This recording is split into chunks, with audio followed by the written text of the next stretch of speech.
อันเนี้ยคิดส่วนอันเนี้ยคิดเป็นบางอินองซุยเสยตาอีมุดส่วนไหนนองซุยมาเต้ไอจงอินะขัดเสียงทวินะอีมุดองสวกสักเหล่าดิ่งเฮียกไว้อีจบเก่งไหมนะเสียมาจริงตรงปานินะมาอามาเกนนบบางเตจิปันนาฮิจงอินะอามาหุ่นต้มนูขัดไปปักนี้มั้งคุณเป็นนาตมวงนี่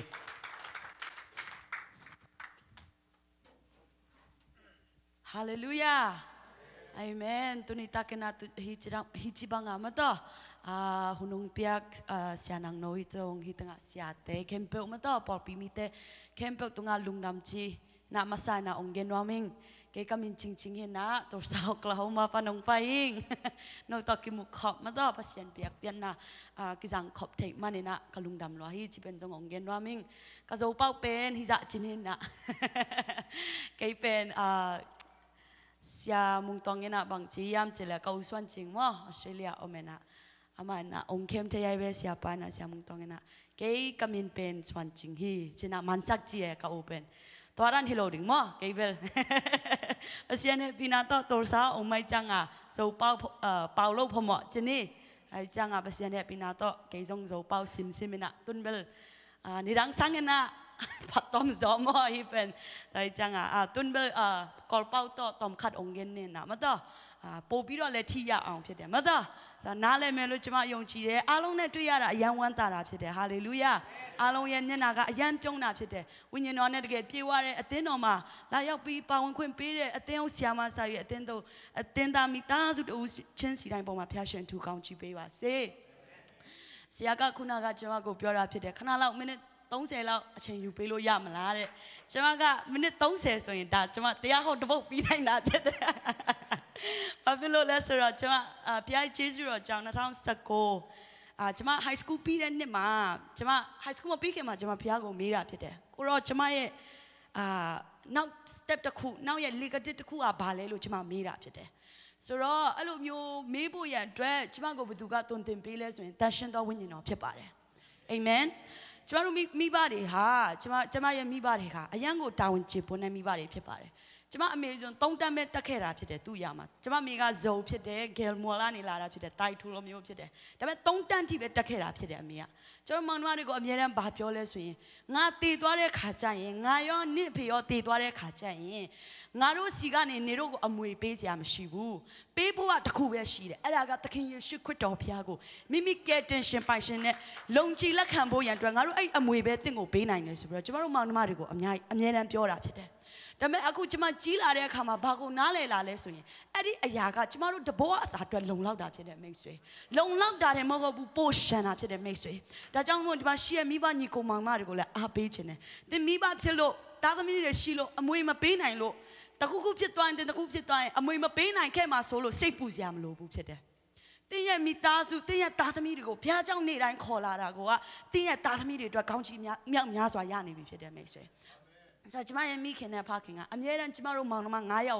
อเมริกันเต้นอะไรมาสวยขอรับสิเด้จะมารู้ฟูกอสเปลกูจะมารู้กันนะอุกเรียกจะมารู้ปาวันลาเร่เงี้ยก็จะมาอามาเงี้ยอาจีซองบ่เนาะอาจีซองคู่ออสเตรเลียมาชีอามาตุเงี้ยก็จะมาฟูมาปาวันนับสิเด้ที่เรื่องไทม์จะมารู้ดีฟูกอสเปลกอเมริกันสุดท้ายสาชาวชีเด้ลาได้ปัทมาลามาเสียอเมริกันสาชาวนับสิเด้อเมริกันขอตัวอะไรมีเข่งจะมามีเข่งขอตัวพี่รอจะมารู้อาสาชาวเนี่ยขาจันตีจ้ามาเป้ก็เลยสุราก็อายันนักเชดเดี๋ยวสุราจะมารู้สินสาราพี่เดิมตัวโชลูริกาดับเบิลแม่อามันเกโรเลยไอ้ดิอายากะนักเชดชิมหัวบุพี่เดิมไม่สวยไอ้ดิอายากะมัติมาตาตัวเย่ดิกเลยเย่อันนักการนี่บิโรจะมารู้ก็ตัวก็ดาวิญญาณเทมาบลูเปียวานี่ดาเลยวิญญาณบลูโลดาเลยสุราก็ล้ำจะเป็นนี่ดาพี่เดิมไม่สวยฮาเลลูยาเต็มเป็นนี่ดาพี่เดิมแต่อัตตาตอนนี้จีลาเรื่องข้าใจง่ายตาตมีเรื่องล้ำมาเอาโลแต่สิ่งผู้เรื่องส่วนแต่สุดท้ายมันอันนี้นั่นลาวะแต่ตาตมีเรื่องก็สุดท้ายมันอันนี้นั่นขอลาวะแต่มิวสิกเจ็บะดักมิวสิกเจ็บจนตะคุบผิดอะไรผิดเด้แต่มิวสิกเจ็บอะไรเด็กขาได้มาเป็นเป้าเด็กขามาตีโก้สายเด็กคุณโง่พยากรณ์ไปมาผิดเด้ฮาเลลูยาตีโก้สายเด็กคุณโง่พยากรณ์ไปมาผิดเด้แต่จำโลแต่ยังมีตาสุแต่ตาตมีเรื่อง ငယ်ရွယ်တဲ့ကျမကိုအမြဲတမ်းလူတွေကမေးတယ်ကျမကိုလည်းဖျားကျေးဇူးတော်ကြောင့်လူတွေကအယမ်းချစ်ပါတယ်ပြီးအယမ်းလဲဖျားရဲ့မျက်နှာตาလည်းရတယ်လို့ကျမအယမ်းခံစားရတယ်ဒါတွေအားလုံးကဖျားရဲ့ကျေးဇူးတော်တကြောင့်ပါကျမမှာဝါကြွားစရာမရှိပါဘူးဒါပေမဲ့အဲ့ဒီအရာတွေအားလုံးကဘယ်ကနေစလာလဲဆိုရင်ကျမရဲ့မိဘနှစ်ပါးစီကနေစတာဖြစ်တယ်ကျမရဲ့မိဘနှစ်ပါးရဲ့ကျမရဲ့အရှိမဘလို့ဆူတောင်းရမလဲသခင်ယေရှုနဲ့ဘလို့မိတ်ဆက်ပေးခဲ့လဲအဲ့ဒီအရာတွေကနေစတာဖြစ်တယ်ဘာသာစကားမတူလို့ကိုသားသမီးကချင်းလို့နားမလဲလို့ကိုသားသမီးကမြန်မာလို့နားမလဲလို့အင်္ဂလိပ်လိုပဲနားလဲလို့ဆိုတာမျိုးတွေနဲ့ကျမတို့အများကြီး reason ပေးနိုင်ကြတယ်အဲ့လိုမလုပ်ပါနဲ့မိဘများတင်ကိုယ်တိုင်တင်ရဲ့သားသမီးများကိုတုံတင်ပေးပါတင်ကိုယ်တိုင်တင်ရဲ့သားသမီးများကိုယေရှုခရစ်တော်ဖျားနဲ့မိတ်ဆက်ပေးပါအာမင်ယေရှုခရစ်တော်ဖျားနဲ့မိတ်ဆက်တဲ့အခါမှာအယံကြီးလည်းမလိုပါဘူးတင်ကိုယေရှုခရစ်တော်ဖျားချစ်တယ်ဆိုတဲ့အဲ့ဒီယေရှုအကြောင်းကိုပြောလေသူတို့ရဲ့နားထဲမှာမျိုးစေ့ကျဲလေသူတို့ကအသက်နဲ့ကြီးလာတဲ့အမြောင်အဲ့ဒီအသီးကကြီးလာပြီးတော့နောက်ဆုံးတဲ့အသီးကိုစားရတာဖြစ်တယ်မိဘတွေကဟာလေလုယာဒါကြောင့်မလို့ကျမရဲ့ဘဝမှာအခုကျမအသီးတီးနိုင်တယ်ဆိုတာကကျမရဲ့မိဘတွေရဲ့ကျေးဇူးအများကြီးရှိပါတယ်မိတ်ဆွေဒါကြောင့်မိဘများကျမပြောချင်တယ်အသီးကိုစားချင်တယ်ဆိုရင်အခုကတည်းကသင်မျိုးစေ့ကျဲထားပါသင်ရဲ့သားသမီးတွေရဲ့နားထဲမှာအခြားအရာတွေမပြောပါနဲ့အခြားမလိုတဲ့ကိစ္စတွေမပြောပါနဲ့မျိုးစေ့အများကြီးကျဲဖို့လိုတာဖြစ်တယ်နှုတ်ကပတ်တော်ကိုအမြဲတမ်းဖတ်ရွတ်ပေးဖို့လိုတာဖြစ်တယ်မဖတ်ချင်လဲဘင်ကနေတွန်းကင်ပြီးတော့နော်ကျမအမေဆိုဒုတ်ချောင်းနဲ့ကျမတို့ကိုအမြဲတမ်းဖျားချောင်းမသွားဘူးလားဒီမှာဒုတ်ချောင်းရှိရဆိုကျမတို့အမေတို့ဆိုအမြဲတမ်းဒုတ်ချောင်းနဲ့ပြောတဲ့အခါမှာကျမတို့ရောက်သွားတာဖြစ်တယ်ပြန်စဉ်းစားကြည့်အဲ့တော့ကတော့ကလေးဖြစ်တဲ့အခါမှာကြောက်လို့သွားတာလေပြောလို့သွားတာမှမဟုတ်တာဒါပေမဲ့အခုတနေ့ကြီးလာတဲ့အခါမှာအဲ့ဒါတွေကအမှန်တကယ်တော့ဂျေဇုရှင်တွေဖြစ်လာတယ်ကျမတို့အတွက်မေ့လို့မရတဲ့ဂျေဇုတွေဖြစ်လာတယ်ဟာလေလုယာဖျားရှင်နာမတော်တာ၍ဘုန်းကြီးပါစေဆိုတော့ကျမကဒါက introduction ဂျေဇုတော်ပဲအဲ့ဒါလည်းနော်ဆိုတော့ကျမဒီနေ့နှုတ်ကပတ်တော်အနေငယ်တက်တည်ခံတာလည်းဖြစ်တယ်ပြင်ဝင်ငါချင်တာလည်းဖြစ်တယ်ဆိုတော့ကျမတို့ဥစားကိုကြည့်ရအောင်ကျမဒီနေ့ကျမရဲ့နှုတ်ကပတ်တော်ကိုမိနစ်20လောက်ပဲကျမအချိန်ယူသွားမှာဖြစ်တယ်The power of speaking in tongue အခြားသောဘာသာစကားပြောခြင်းဤတကိုဆိုတဲ့အရာကိုကျွန်မအနေငယ်မိတ်ဆက်ပေးချင်တာဖြစ်တယ်ဒီနေ့မနေ့လဲဆရာကအများကြီးပြောပြီးသွားပြီဆိုတော့အခြားသောဘာသာစကားပြောခြင်းဒီနေ့မနေ့ဆရာကပြောလဲအခြားသောဘာသာစကားဆိုတာကသင်ကိုမလာသင်ပေးလို့ရတာမဟုတ်ဘူးเนาะကျွန်မကလေးတွေအကြောင်းမှာ ABC သင်ပေးတယ်လို့သင်ပေးလို့ရတဲ့ကိစ္စမဟုတ်ဘူးဖြစ်တယ်ဒါမဲ့ဘယ်အချိန်မှာသင်ဟာဝိညာဉ်တော်နဲ့ဝိညာဉ်ဘာသာစကားကိုပြောနိုင်မလဲဆိုရင်ဝိညာဉ်တော်ကိုလုံးဝယုံကြည်စွာနဲ့လက်တွဲပြီးတော့ဝိညာဉ်တော်ကျွန်တော်ကတော့အရှုံးပေးပြီဝိညာဉ်တော်ကပဲဥဆောင်ပေးပါဝိညာဉ်တော်ကပဲလိုတဲ့အရာတွေကိုဖြည့်ပေးပါမလိုတဲ့အရာတွေကိုရှင်းထုတ်ပေးပါဆိုတဲ့အချိန်ကျရင်ဝိညာဉ်တော်ကသင်ရဲ့အသက်တာထဲမှာပြေးဝလာမှာဖြစ်တယ်မိတ်ဆွေအချိန်ကျရင်ဝိညာဉ်အသီးဖြစ်တဲ့နောက်တစ်ခုကပဲဆို speaking in tongue အခြားသောဘာသာစကားပြောခြင်းကလာတာဖြစ်တယ်အခြားသောဘာသာစကားပြောခြင်းဆိုတာကအယံကိုတကိုကြည်တာဖြစ်တယ်အကျမ်းပိုက်တစ်ပိုက်ကြည့်ရအောင်တစ်ကော14နဲ့ကောရိန္သုဩဝါဒစာပထမစာဆောင်အခန်းကြီး14အခန်းငယ်1မှနဲ့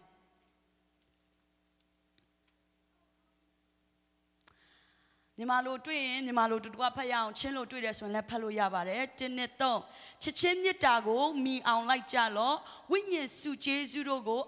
အလွန်အလိုရှိသည်တွင်ပရောဖက်ပြုရသောအခွင့်ကိုတာ၍လိုချင်သောစိတ်ရှိကြလော့အကြောင်းမူကားအခြားသောဘာသာစကားအားဖြင့်ပြောသောသူသည်လူတို့အားမပြောဖျားသခင်အားပြော၏သူဤစကားကိုအဘယ်သူများနားမလဲနည်းနည်းသောအရာတို့ကိုဝိညာဉ်တော်အားဖြင့်ပြော၏ဟာလေလုယာ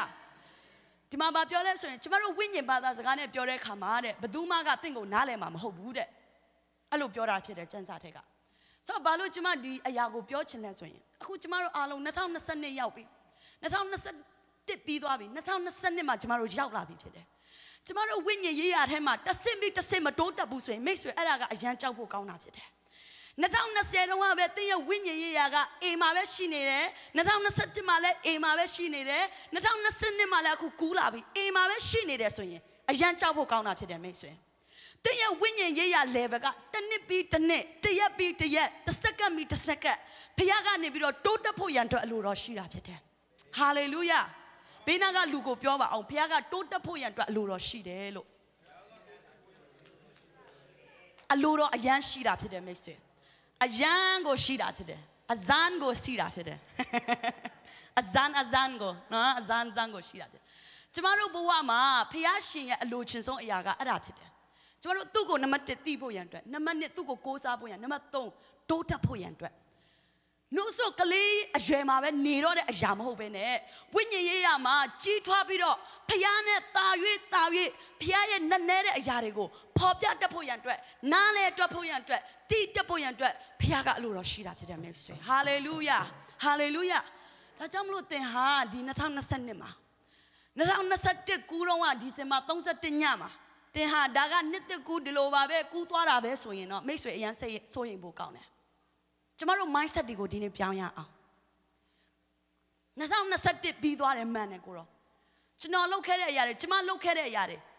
အရင်ကြီးမကြိုက်တဲ့အရာတွေတော့ရှိတယ်ဒါပေမဲ့ကိုတော့2022မှာဝိညာဉ်တော်ကိုတော့ဖြည့်မှုပါကျွန်တော်ရဲ့အသက်တာထဲမှာဝိညာဉ်တော်ကိုတော့ကျွန်တော်ရဲ့အသက်တာထဲမှာဖြည့်မှုပါပြောင်းလဲခြင်းကိုတော့ပြောင်းလဲစေခြင်းတဲ့အရာတွေကိုကိုတော့ပြောင်းလဲစေတော်မူပါချိုးပြတ်ပေးတော်မူပါဟာလေလုယာဆုတောင်းဖို့လိုတာဖြစ်တယ်မိတ်ဆွေတင်ကိုဖခင်ကနောက်တစ်နှစ်ပေးလိုက်လို့တင်ဟာဒီတိုင်း free ရသွားတယ်တစ်နှစ်မဟုတ်ဘူးမိတ်ဆွေတင်အသက်ရှင်တဲ့နေ့တိုင်းမှာနေ့ရက်တိုင်းမှာစက္ကန့်အချိန်တိုင်းမှာတန်ဖိုးရှိစွာနဲ့ဖခင်ကအသုံးပြုခိုင်းစေချင်တာဖြစ်တယ်ဟာလေလုယာအမြဲတမ်းဆူရှီလိုက်ဖို့ပဲမဟုတ်ဘူးအမြဲတမ်းအလုပ်သွားပြီးတော့လုပ်နေဖို့ပဲမဟုတ်ဘူးအမြဲတမ်းအိမ်မှာပဲကလေးတွေနဲ့နေပြီးတော့နေဖို့ပဲမဟုတ်ဘူးဖခင်ကသူနဲ့အမြဲတမ်းအကျွမ်းဝင်စေချင်တာဖြစ်တယ်မိတ်ဆွေအဖေကသူနဲ့အမြဲတမ်းစကားပြောစေချင်တာဖြစ်တယ်မိတ်ဆွေဖခင်ကသူနဲ့အမြဲတမ်းသူ့ကိုဘယ်လိုမျိုးစကားပြောနေမလဲသူ့ကိုဘယ်လိုတိုင်နေမလဲဆိုတာကိုအမြဲတမ်းစိတ်လှုပ်ရှားစွာနဲ့စောင့်ကြိုနေတဲ့ဖခင်ဖြစ်တယ်ဟာလေလုယာဒါကြောင့်မလို့ကျမတို့2020ကို2022ကိုဝင်လာပြီဖြစ်တယ်မိတ်ဆွေကျမတို့ဘဝတွေကိုပြုပြင်ပြောင်းလဲနိုင်ဖို့ရန်အတွက်ခွန်အားကိုပေးမဲ့သူကဝိညာဉ်တော်ဖဖျားဖြစ်တဲ့အတွက်ဒီအရာကိုပြောခြင်းဖြစ်ပါတယ်ကျမတို့ဒီမှာပြောတယ်အခြားသောဘာသာစကားကိုပြောခြင်းသည်တဲ့ဘသူကိုပြောတာလဲလူကိုမပြောဘူးတဲ့လူကိုပြောလားမပြောဘူးပြန်ဖတ်မယ်နော်တစ်ကောနှစ်ကို14နှစ်ကိုအရင်ဆုံးဖတ်ရအောင်နော်အကြောင်းမူကားအခြားသောဘာသာစကားအပြင်ပြောသောသူသည်လူတို့အားမပြောဖျားသခင်အားပြော၏သူဤစကားကိုအဘယ်သူများနားမလဲနတ်နဲသောအရာတို့ကိုဝိညာဉ်တော်အားဖြင့်ပြော၏တဲ့ဆိုတော့အခြားသောဘာသာစကားကိုပြောတဲ့အခါမှာကျမ်းစာကရှင်းရှင်းလင်းလင်းပြောတာဖြစ်တယ်လူကနားမလဲဘူးတဲ့တခါလေကြာရင်ကျမတို့ကအခြားသောဘာသာစကားပြောခြင်းကိုအယံနားလဲခြင်းတယ်အယံကောင်းတယ်ကိုတော့ဖော်ပြပါဘာကိုပြောချင်နေတာလဲကျမဆိုလည်းအယံနားလဲခြင်းတယ်ဒါပေမဲ့နားမလဲဘူးတဲ့ကျမ်းစာပြောနေမှတော့နားမလဲဘူးပေါ့မိတ်ဆွေဒါပေမဲ့ပြောနေတဲ့အရာကရှီရီယာရာမှာဆိုရီယာရာမှာဖြစ်နေလိမ့်မယ်ဘာတွေပြောနေမှန်းတော့မသိဘူးဒါပေမဲ့ကျမတို့ရဲ့ဝိညာဉ်ထဲမှာပြောရင်နဲ့လန်းဆန်းလာတာဖြစ်တယ်ကျမတို့ရဲ့ဝိညာဉ်ထဲမှာပြောရင်နဲ့ကျမတို့ရဲ့ဝိညာဉ်ရေးရာကိုဖခင်ကပြုတ်ပြနေတာဖြစ်တယ်အခြားသောဘာသာစကားပြောခြင်းကဘာလဲဆိုရင်ကျမတို့ရဲ့ညီးတွားညီတန်းတဲ့အရာတွေကိုဘာသာပြန်ပေးတာဖြစ်တယ်ဟာလေလုယာကျမတို့အယံဝမ်းနဲ့နေတဲ့အချိန်မှာအိမ်ထောင်မှာပဲဖြစ်စေမိသားစုမှာပဲဖြစ်စေသားသမီးမှာပဲဖြစ်စေအလုံးမှာပဲဖြစ်စေကျမတို့အစင်မပြေတဲ့အချိန်မှာကျမတို့စကားပြောဖို့မရှိတော့ဘူးဟုတ်တယ်နော်မရှိတော့တဲ့အခါမှာအခြားသောဘာသာစကားကိုသုံးခြင်းအပြင်သင်ဖခင်ကိုစကားပြောလို့ရတာဖြစ်တယ်ဟာလေလုယာအခြားသောဘာသာစကားဆိုတာလူကနားမလည်ဘူးတဲ့ဘာဖြစ်လို့လဲဆိုတော့ဝိညာဉ်တော်အားဖြင့်ပြောနေတာသင်ပြောတာတော့မဟုတ်ဘူးဘသူကပြောနေတာလဲဝိညာဉ်တော်အားဖြင့်ဝိညာဉ်တော်အားဖြင့်သင်ဟာပြောနေတာဖြစ်တယ်အရန်စ조사ပြီးတော့မရသေးတဲ့သူကတော့အရန်စ조사ပြီးတော့မဟုတ်ဘဲနဲ့ဝိညာဉ်တော်ကိုကိုတော့ကျွန်တော်ကတော့မပြောတတ်သေးဘူးဒါပေမဲ့ကိုရဲ့လက်တော်ထဲမှာစက္ကန့်နဲ့လိုတဲ့အချိန်ကျရင်ကိုတော့ထက်ပေးမယ်ဆိုတာကျွန်မယုံကြည်ရဆိုတော့စိတ်ဓာတ်နဲ့ကိုတော့စက္ကပ်ပါဟာလေလုယာဒီနေ့သင်ဝိညာဉ်ဘာသာစကားမရဘဲနဲ့အိမ်ကိုပြန်ရမှာမဟုတ်ဘူးဖြစ်တယ်ဟာလေလုယာဝိညာဉ်ဘာသာစကားအပြည့်နဲ့သင်ကိုအိမ်ကိုပြန်သွားရမယ်အခွင့်ကိုဘုရားကပေးမှာဖြစ်တယ်ဟာလေလုယာအဲကြောင့်မလို့ကျွန်မတို့2022ရောက်ပြီဖြစ်တယ်မိတ်ဆွေတနှစ်လာလဲဒီလိုနောက်တနှစ်လာလဲဒီလိုဟိုနှစ်လာလဲဒီလိုဆိုတာတော့မဖြစ်တဲ့အရာဖြစ်တယ်ဝိညာဉ်ထဲမှာအသင်းတော်ထဲမှာကျမတို့ပုံမပြီးတော့ကျမတို့ရင့်ကျက်ကြီးထွားဖို့ရန်အတွက်ကျမတို့ကိုအရှိကနေဥဆောင်ပေးနေတဲ့ဆရာမတွေရဲ့နှုတ်ကပတ်တော်ကိုသင်ယူပြီးတော့လက်တွေ့ကျင့်ဖို့ရန်နှစ်ဖြစ်ပါတယ်မိတ်ဆွေဟာလေလုယာဒါကြောင့်မလို့ဝိညာဉ်တော်ရဲ့ဘာသာစကားကိုသုံးဖို့ဖြစ်ပါတယ်ဒါဆိုရင်ကျမတို့ကိုဝိညာဉ်တော်ဖဖခင်ကိုဘာလို့ ဘာလို့ဖခင်ကဆေလွတ်လဲဆိုတဲ့အရာကိုပြောချင်ပါတယ်ဘာလို့ဝိညာဉ်တော်ဖခင်ကိုဒီလောကမှာကျမတို့အတွက်ဆေလွတ်ပေးလဲဆိုရင်ကျမတို့ကိုကူညီမဆပေးဖို့ရန်အတွက်ဖြစ်ပါတယ်မိတ်ဆွေ Why did the Holy Spirit come to this earth ဘာလို့ဝိညာဉ်တော်ဖခင်ကဒီညမှာကျမတို့အထက်ထဲမှာနေရာယူတာလဲဘာဖြစ်လို့လဲဆိုရင်ကျမတို့ကိုကူညီမဆပေးဖို့ရန်အတွက်ဖြစ်ပါတယ်မိတ်ဆွေကျမတို့လိုအပ်တဲ့နေရာတိုင်းမှာကျမတို့အားနည်းတဲ့နေရာတိုင်းမှာဟုတ်တယ်နော်ဝိညာဉ်တော်ဖခင်ကမဆပေးဖို့ရန်အတွက်အမြဲတမ်းအစဉ်သင်ရှိနေတာဖြစ်ပါတယ်မိတ်ဆွေတဲ့အားကိုးမဲ့သူမသိဘူးဆိုရင်ဝိညာဉ်တော်ဖခင်ကိုခေါ်လိုက်ပါ तू ကအမြဲတမ်းသင်ပေးနာမှာအစဉ်သင်ရှိနေတာဖြစ်တယ်ဟာလေလုယာဟာလေလုယာဝိညာဉ်ဆိုတဲ့အရာကဘာလဲဆိုတော့ပုဂ္ဂိုလ်ဖြစ်တယ်ဝိညာဉ်တော်ဆိုတာပုဂ္ဂိုလ်ဖြစ်တယ်ခမဲတော်သားတော်တန်ရှင်တော်ဝိညာဉ်တော်သုံးပုဂ္ဂိုလ်ရှိတယ်အဲ့ထဲမှာတတိယမြောက်ပုဂ္ဂိုလ်ဖြစ်တယ်အဲ့ဒီပုဂ္ဂိုလ်ကသင်ကိုအမြဲတမ်းကူညီမဆခြင်းတဲ့အရာလူဖြစ်တယ်ဟာလေလုယာအမြဲတမ်းသင်ရဲ့ဘေးနားမှာရှိနေတယ်အမြဲတမ်းသင်ကိုကူညီမဆခြင်းနဲ့သူနဲ့မိတ်တရားဖွဲ့ဖို့ရန်အတွက်2020မှာကျွန်မအထူးအားပေးချင်တာဖြစ်တယ်မိတ်ဆွေဒီနေ့မှာတန်ရှင်တော်ဝိညာဉ်တော်ဘာသာစကားမရသေးဘူးဆိုရင်တော့သင်ဆူတောင်းပါစပီးဆူတောင်းပါမိတ်ဆွေအရန်ရခိုင်းစေခြင်းနဲ့တန်ရှင်တော်ဝိညာဉ်တော်ဖဖရားရဲ့ဗိတ်သိက်ခြင်းတန်ရှင်တော်ဝိညာဉ်တော်ဖဖရားရဲ့သွန်းလောင်းခြင်းတန်ရှင်တော်ဝိညာဉ်တော်ဖဖရားရဲ့နည်းနည်းစွာဖွင့်ပြခြင်းတွေကိုဒီဝိညာဉ်ထဲကနေရတာဖြစ်တယ် Hallelujah inside out outside in မဟုတ်ဘူးအထဲထဲကနေဖြစ်လာတဲ့အရာကိုကျမတို့ကဖုတ်တော်ပြတာဖြစ်တယ် Hallelujah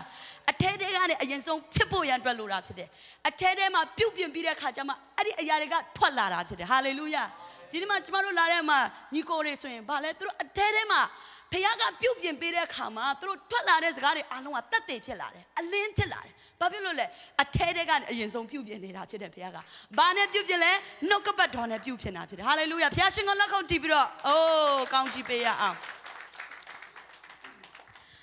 ်ဟေဘရဲဩဝါဒစာအခန်းကြီးလေးအခန်းငယ်7ကိုကျွန်မတစ်ချက်ဖတ်ချင်ပါတယ်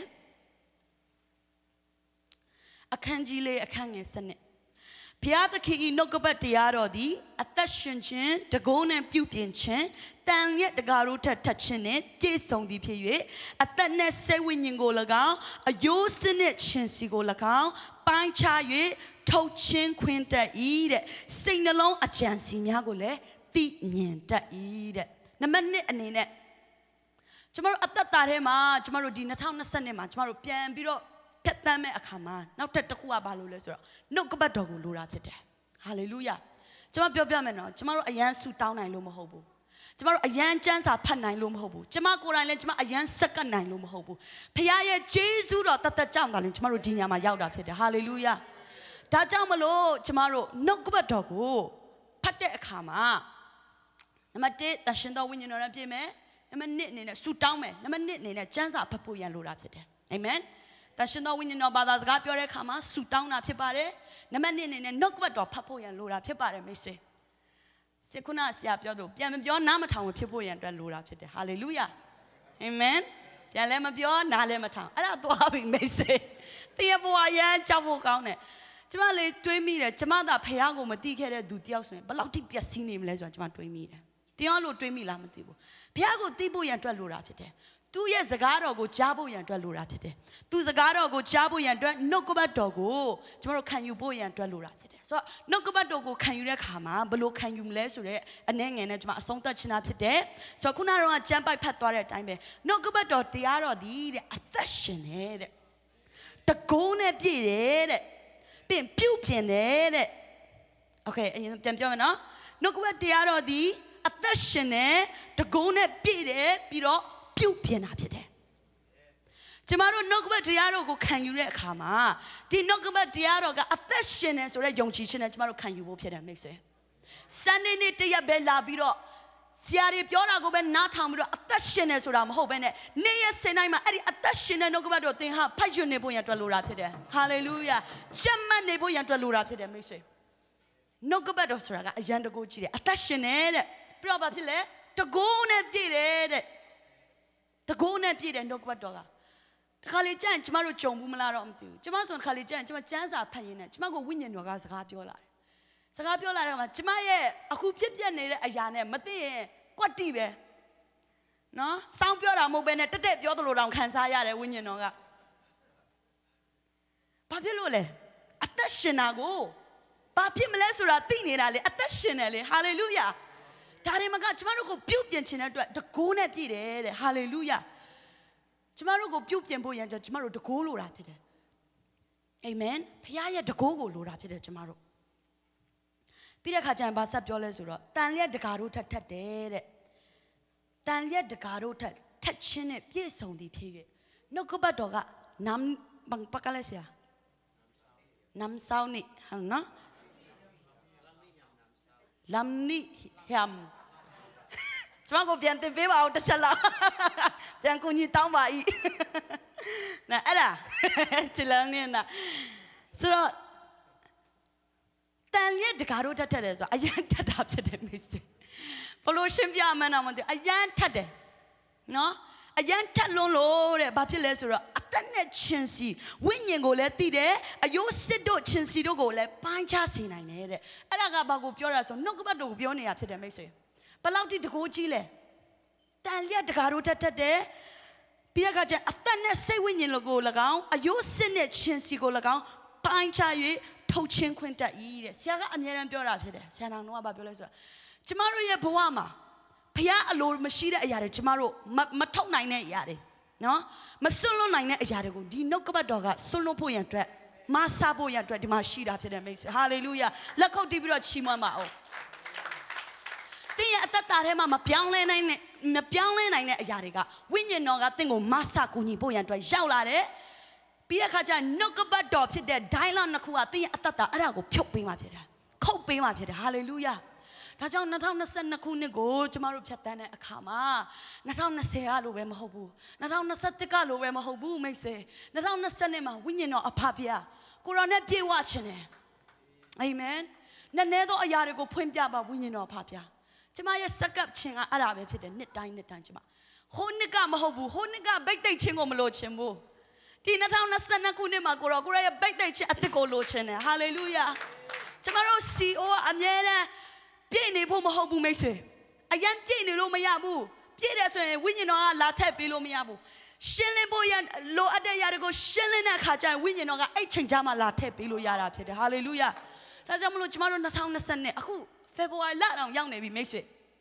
ဒီတစ်လလုံးကသင်ဘာလုပ်ခဲ့လဲကောင်းကောင်းစဉ်းစားပါဦးသင်ဘာလုပ်ခဲ့လဲဝိညာဉ်တော်ကိုသင်အားကိုးခဲ့လားဝိညာဉ်တော်ဘာသာစကားကိုသင်ရခဲ့လားမရလို့လည်းအပြစ်မဟုတ်ပါဘူးမိတ်ဆွေဒါပေမဲ့ရတယ်ဆိုတော့အရန်ကောင်းတာပေါ့သင်ဝိညာဉ်ထဲမှာသင်ဝိညာဉ်ဘာသာစကားနဲ့ဘုရားကိုအမြဲတမ်းဆက်သွယ်နေမှာလေဝိညာဉ်ဘာသာစကားဆိုတာကလေဖျားเจ้าထဲမှာပဲပြောဖို့တော့မဟုတ်ဘူးမိတ်ဆွေဘယ်ညာမဆိုသုံးလို့ရတယ်ဟင်းချက်တဲ့အချိန်မှာစာရေးနေတဲ့အချိန်မှာစာကြက်နေတဲ့အချိန်မှာအလုံးလုံးနေတဲ့အချိန်မှာသင်သုံးလို့ရတာဖြစ်တယ်ဟာလေလုယာကျွန်မပြောမယ်နော်ကျွန်မအတွက်အခြားသောဘာသာစကားကဘယ်လောက်အရေးကြီးလဲဆိုရင်ကျွန်မတခါလေကြာရင်ကျွန်မမှာဆိုနေတယ် worship တော့ဥဆောင်နေတာပဲဒါပေမဲ့စိတ်ထဲမှာတခုအမြဲတမ်းလိုခံစားတဲ့အချိန်တွေရှိတာဖြစ်တယ်အဲ့လိုအချိန်တွေတိုင်းမှာကျွန်မဆာလံတချင်းဆိုတာကဖခင်နဲ့ကိုယ့်ရဲ့ဘာသာစကားနဲ့ဆိုနေတာဖြစ်တယ်ဟာရီယာရာဘာဆိုရီယာရာမာရှီရီယာရာမာမစီခီနဲ့တည်တယ်ဆိုရင်စီခီနဲ့ပေါ့လိုက်တယ်ဟာရီယာရာမာဆိုရီယာရာမာဒီခီနဲ့ဆိုရင်ဒီခီနဲ့ပေါ့လိုက်တယ်ကျွန်တော်တို့အဲ့လိုမျိုးဝိညာဉ်ထဲမှာကျွန်တော်တို့အမြဲတမ်းနှစ်မြုပ်ဖို့ရန်အတွက်လိုတာဖြစ်တယ်သင်ဝိညာဉ်ထဲမှာနှစ်မြုပ်မှသင်ဖခင်ရဲ့အလိုတော်ကဘာလဲဆိုတာကိုသင်ကွက်ကွန်သိမှာဖြစ်တယ်မိတ်ဆွေဖခင်ရဲ့အလိုတော်ကိုသိဖို့ရန်အတွက်နံပါတ်1အနေနဲ့ဝိညာဉ်တော်နဲ့ပြေဝပါနံပါတ်2အနေနဲ့အမြဲတမ်းတမန်တရားကိုအမြဲတမ်းစောင့်ထားတာမဟုတ်ဘဲနဲ့ဖတ်ရွတ်ပြီးတော့ကြင့်ပါမိတ်ဆွေဒါဆိုရင်အသင်ရဲ့အသက်တာကမအောင်မြင်စရာအကြောင်းမရှိဘူးဆိုတာကိုအနေငယ်ကျွန်မဝင်ငါချင်တာဖြစ်ပါတယ်ရောက်ဆိုင်ပေါ်မှာဖျားရှင်ကောင်းချီးပေးပါစေ